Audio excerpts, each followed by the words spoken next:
여러분, 인간 사회에서 모든 공동체나 이 사회를 지탱해주는 근본적인 뿌리, 근거는 무엇이라고 생각하십니까? 뭐니 해도 그것은 믿음입니다. 예. 믿음이 깨지고 신뢰가 깨지고 의심하기 시작하면 그때부터 그 사람은 불행해지기 시작하는 거예요. 파멸로 가는 거예요. 가정이든 교회든 국가든 어떤 공동체도 믿음이 깨지면 그건 무너지는 거예요. 그래서 이 세상에서 가장 불행한 사람은 세상에 믿을 사람 하나도 없다. 그렇게 말하는 사람. 예. 온 세상 사람이 다 믿지 못해도 그 사람만은 믿어야 하는데 바로 그 사람까지도 믿지 못하게 되면 얼마나 고통이 따르겠어요. 가장 비참한 것은 믿어야 할 사람을 믿지 못하는 것. 사실 우리가 모두가 똑같은 세상을 살아가잖아요. 그런데 어떤 사람은 편안한 마음으로, 믿는 마음으로, 마음이 편안해요. 그렇게 살아가는 사람이 있고 어떤 사람은 아무도 믿을 수가 없어. 언제나 부정적으로 의심의 눈치를 보다 보니까 오해를 하고 곡해를 하고 그 언제나 불만이야. 짜증내. 늘 원망해. 이렇게 살아가는 사람이 있어요. 왜 그래야 합니까? 이것을 어떻게 설명해야 합니까? 이 믿음이라는 건 이유가 없어요. 성경은 믿음은 하늘로부터 오는 선물이다. 에베소 2장 8절에 보면 분명히 믿음은 하나님이 주시는 선물이라고 말씀합니다. 믿음은 어떤 지식이나 의지나 신념에서 생기는 것이 결코 아닙니다. 단지 그냥 믿어지는 마음, 하나님의 선물로 받은 거예요. 하나님이 내 마음을 성령으로 열어주시면 믿어지는 거예요. 오늘 본문에 보면은 영접하는 자, 곧 그 이름을 믿는 자에게는 영접하는 자, 곧 믿는 자. 이런 사람에게는 하나님의 자녀가 되는 권세를 주셨다. 엄청난 특권입니다. 그러니까 믿음이란 내가 바라는 마음이 아니라 받아들이는 마음이에요. 하나님이 사랑을 베풀 때 그 사랑을 문을 열고 받아들이는 마음. 하나님이 독생자 예수를 이 땅에 보내실 때 그 예수를 영접하는 마음. 문을 열고 수용하는 거예요. 받아들이는 거. 이게 믿음이에요. 성화 중에 보면 이 홀맨 헌트라는 사람이 그 화가가 그린 그 그림이 있는데 세상의 빛이라고 하는 유명한 그림. 아마 여러분들도 많이 봤을 거예요. 예. 그 그림에 보면 나이 많은 사람이 등불을 들고 오랫동안 굳게 닫혀 있는 그 문 앞에 딱 서 있어요. 그 문 주변에 보면 막 덩굴이 아무렇게나 늘어져 있는 거 보니까 그 문은 아주 오랫동안 열어보지 않은 닫혀 있는 문임을 알 수가 있어요. 또한 그 문은 바깥에서는 손잡이가 없어가지고 열고 들어갈 수가 없어요. 안에서 열어주어야만 들어가는 문이에요. 근데 열어주지 않으니까 아무리 두드려도 못 들어가. 등불을 들고 계속 서 있는 거예요. 정말 마음의 문을 열어주지 않으면 방법이 없어요. 자주 듣는 예화지만 저 태평양 넓은 바다 위에 물병 하나가 떠 있다고 생각해 보세요. 이 물병에 병마개가 꼭 닫혀 있는 동안은 몇십 년을 떠다녀도 그 병 안으로, 병 속으로 물 한 방울도 안 들어가. 이와 같이 우리가 하나님의 은혜 속에 살고 하나님의 엄청난 사랑 안에서 살지만 그걸 내가 받아들이지 않으면 나하고 관계가 없어요. 사실 이 성탄절이라는 것은 엄격히 따지면 하나님의 엄청난 사랑이 임한 날입니다. 하나님이 세상을 이처럼 사랑하사 독생자를 주셨으니 하나님의 사랑이 온 세상의 모든 인간들에게 임한 거예요. 그 사랑의 증거가 뭐냐? 독생자를 주신 거예요. 하나님이 사람의 몸을 입고 이 땅에 내려오셨어. 그 예수를 내가 영접하면, 하나님의 사랑을 받아들이면, 마음문을 열고 하나님이 나를 구원하시기 위해서 보내주신 그 독생자 예수를 영접하면, 곧 믿으면 하나님의 자녀가 되는 권세를 주셔. 엄청난 특권이지요. 그래서 믿음은 전적으로 받아들이는 마음이다. 그렇게 설명하는 거예요. 그러면 받아들여야 한다는 걸 알면서도 왜 받아들이지 못합니까? 참, 여러분 요한복음 3장 18절로 19절에 보면 그건 심판이라고 말해요. 믿는 자는 심판을 받지 아니하는 것이요, 믿지 아니하는 자는 하나님의 독생자의 이름을 믿지 아니함으로 벌써 심판을 받은 것이니라. 그 말이 뭔 말이겠어요? 영접하지 않아요. 마음문을 열지 않아. 받아들이지 않아.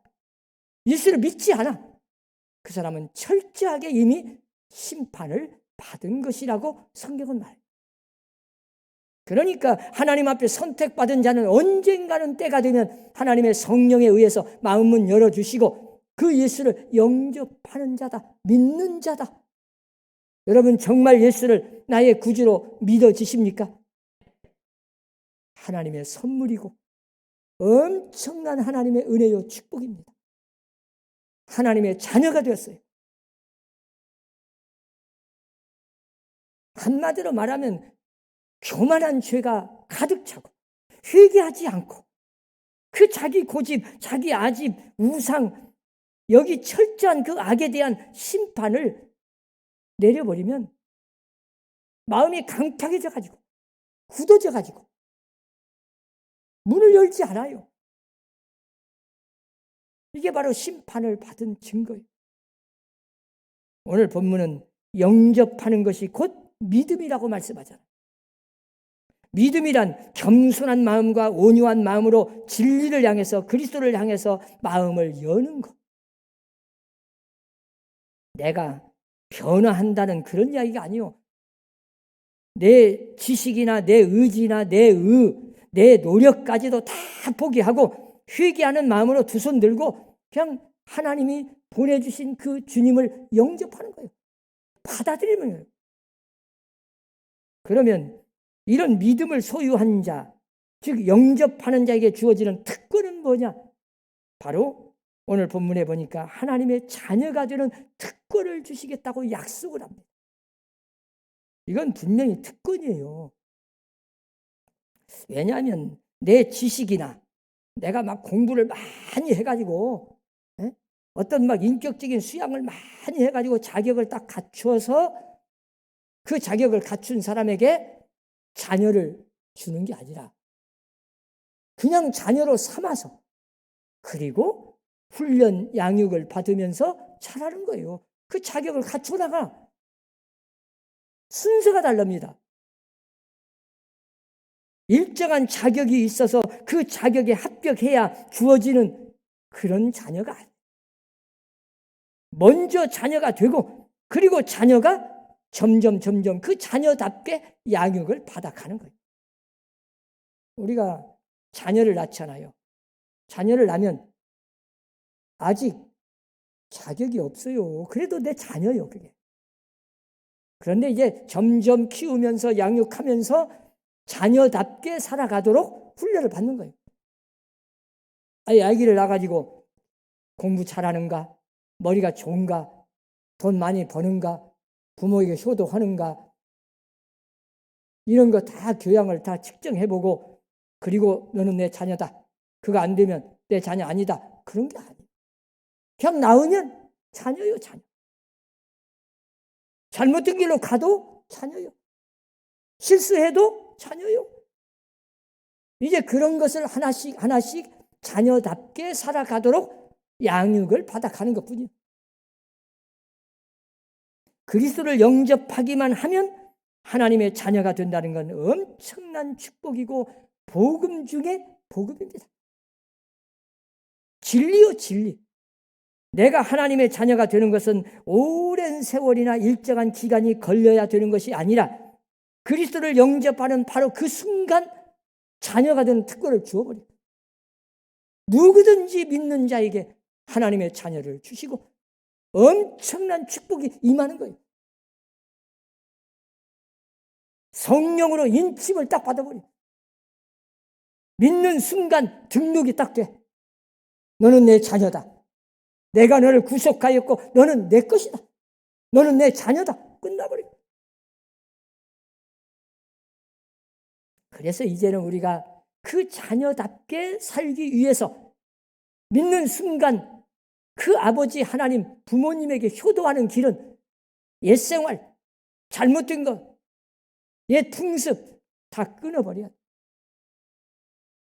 우리는 그리스도를 영접한 주위 분들의 그 고백을 자주 들을 수 있지 않습니까? 어떤 사람 저도 그 간증하는 걸 보니까 예수 믿고 교회 다니기 전에는 그렇게 밤낮 쫓아다니면서 그것이 좋아가지고 그 소중하다고 느껴가지고 목숨까지 막 걸쳐. 그런데 예수 믿고 보니까 참 그게 시시해. 아무것도 아니야. 더럽고 추하게 느껴져. 가치관이 바뀌는 거예요. 생각이 바뀌어. 그래서 하나님은 이 특권을 우리에게 주시면 이렇게 자녀답게 살아가는 길을 가르쳐 준 거예요. 180도로 달라지는 거예요. 사도 바울도 내가 그동안에는 그렇게 좋아하고 소중하다고 느껴진 것들이 가만히 보니까 다 아무것도 안, 배설물처럼 여겨버리고, 예. 오직 그리스도 예수님 십자가만 알기로 작정했다. 그 십자가가 그 예수님이 얼마나 소중하다는 걸 알게 된 거예요. 여러분 혹시 하나님의 사랑을 의심해 본 적 있어요? 그러죠. 너무 어려운 일만 당하고 내 뜻대로 안 되고 막 고통이 심하고 그래 봐요. 하나님이 진짜 나 사랑하는지, 나 하나님 버린 거 아니야? 의심할 때가 있어요. 그런데 여러분, 하나님이 나 버린 게 아니에요.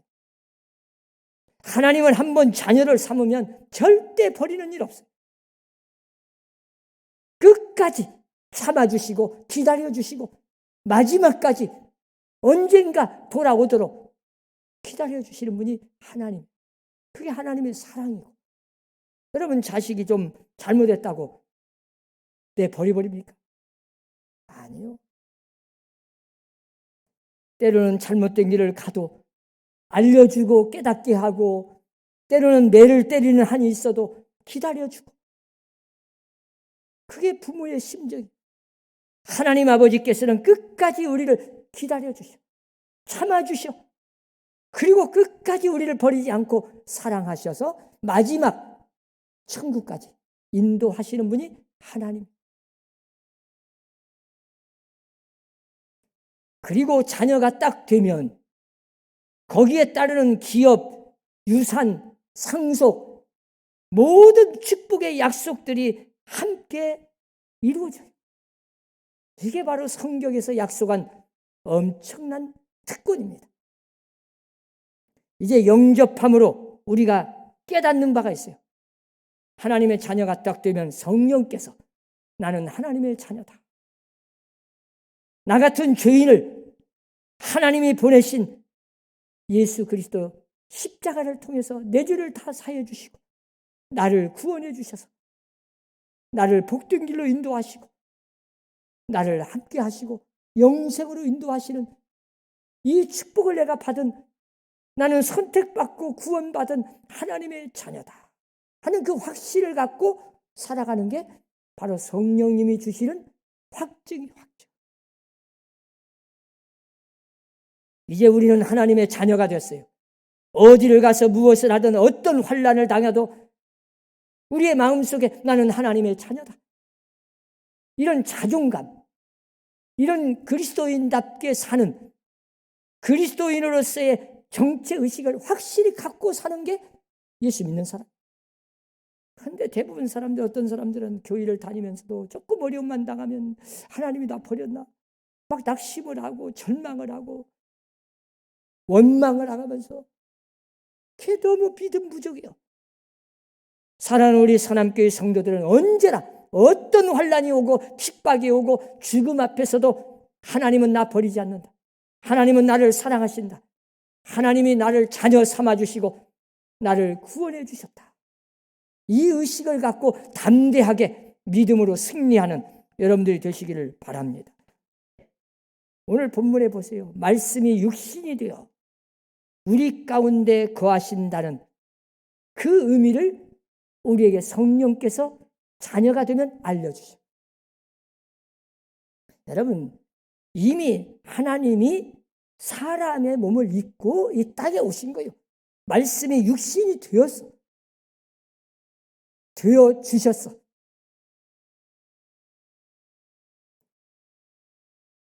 예수님만 온 천하에 완전한 하나님이시고 완전한 사람이시오. 그런 사람이 되셔서 사람인 동시에 또한 하나님이시오. 그 증거가 수없이 우리에게 보여주셨어요. 여러분, 사람은 죽은 자를 살려내요? 사람은 자기가 죽었다가 3일 살아날 수 있어요?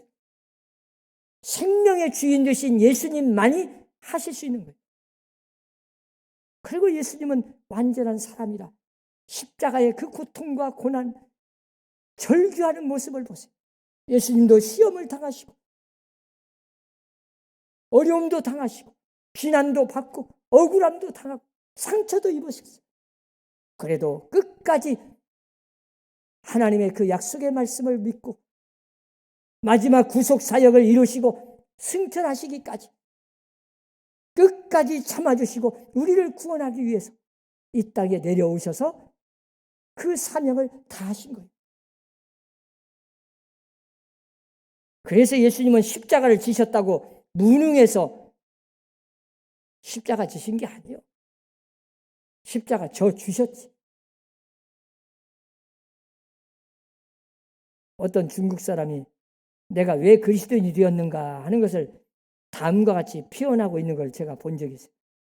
내가 어떤 날 험한 세상을 살다가 실수해서 깊은 우물에 빠졌어요. 그래서 살려달라고 막 소리를 쳤더니 한 사람이 지나가다가 이렇게 내려다보고는 아이고 어쩌다 그랬소? 아무래도 당신은 전생에 무슨 죄가 있는가 보. 그러고 그냥 가버렸더래. 막 소리를 지르니까 또 한 사람이 지나가다가 딱 들여다보더니 사람이면 다 실수도 하는 거요. 아차 하면 또 실수하고 이번 일을 거울 삼아서 다시는 그런 실수를 하지 마시오. 그러고 그냥 가버렸더래. 마지막으로 세 번째 사람이 오더니 이렇게 들여다보더니 아이고 이거 큰일 났구만 하고는 막 급히 사다리를 구해서 직접 사다리를 내려주어서 자기가 내려와서 자기를 구원해가지고 건져내서 살려주고는 그냥 가버리더래. 비유하기를 첫 번째 사람은 석가모니고 두 번째 사람은 공자 선생님이고 세 번째 사람이 예수 그리스도다. 다 불교나 저 유교나 착하게 사시오. 죄짓지 말고 사시오. 남한테 패기치지 말고 잘 사시오. 좋은 일도 하시고 선한 일도 하시고 평생 수양하면서 욕심 부리지 마시오. 다 합니다. 그러나 예수님은 기다리신 분이 아니요 직접 오셔서 행함으로 우리를 구원해 주신 분이 예수님이시오. 그 높은 보좌에 앉아서 우리를 기다리고만 계신 분이 아닙니다. 직접 사람의 몸을 입고 오셔가지고 그냥 막 소리만 지르고 생각만 하고 가버린 게 아니에요. 네. 잘못됐다고 왜 그렇게 실수했냐고 비판도 안 했어. 그냥 사람의 몸고 오셔서 그 말구 위에 태어나셔서 섬기고 대신 우리를 위해서 십자가를 지시고 우리를 구원해 주신 것이 곧 성탄의 의미입니다. 이 뜻을 누가 알겠습니까? 그 엄청난 하나님의 사랑을 깨닫는 자, 받아들인 자만이 그걸 의미를 하는 거예요. 하나님이 세상을 이처럼 사랑하사 독생자를 주셨다. 독생자를 주시고 예수님이 이 땅에 태어난 것이 뭐가 그렇게 중요합니까? 나하고 뭔 관계입니까? 그러고 나오면 몰라요. 하나님이 우리를 모든 인간들이 다 죄를 지어 지옥으로 달려가고 심판 아래에 있을 때 인간들을 구원하기 위해서 하나님의 사랑이 임했는데 독생자를 사람의 몸을 입고 이 땅에 하나님이 내려오셨어. 그걸 깨닫는 자만이 아는 거예요. 어떤 분이 참 결혼해서 아이를 낳는데 남편이 죽었어요. 그래서 이 아기 엄마가 갓난 아기를 붙들고 홀로 혼자 평생을 그 아이 하나를 보고 기르고 양육하고 가르치고 온 인생을 다 희생해 가면서 키웠어. 성공했어. 자녀가. 그 아들한테 내가 이러이러해서 이렇게 너를 키웠다. 그 고생하는 이야기를, 그 수고한 이야기를 시집도 안 가고 그냥 혼자 홀로 이렇게 내가 고생을 살았다고 했더니 누가 홀로 살라고 했어요? 그래버리더래. 그게 불효자식이.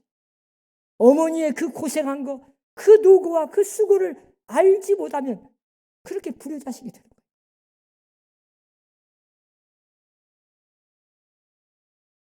여러분, 하나님의 사랑을 깨닫지 못하면 하나님 앞에 불효자식 되는 거죠. 하나님이 나를 얼마나 사랑해서 내 생명이 지금 여기 앉아 있고 예수 믿고 구원받아서 자녀가 되어서 천국 가는 거, 이 엄청난 특권을 받았는데도 아직도 그 엄청난 하나님의 사랑을 깨닫지 못하면 불평이 나오고 원망이 나오고 그런 불효자식이 돼요. 우리는 철저하게 마음문을 열고 하나님의 사랑을 받아들이고 하나님이 보낸 독생자 예수님을 영접해서 이 구원의 기쁨, 감격, 이 복음의 소식을 나뿐만 아니라 다른 사람에게도 전할 수 있는 그런 성탄절이 꼭 되시기를 주의 이름으로 축원합니다. 기도합시다.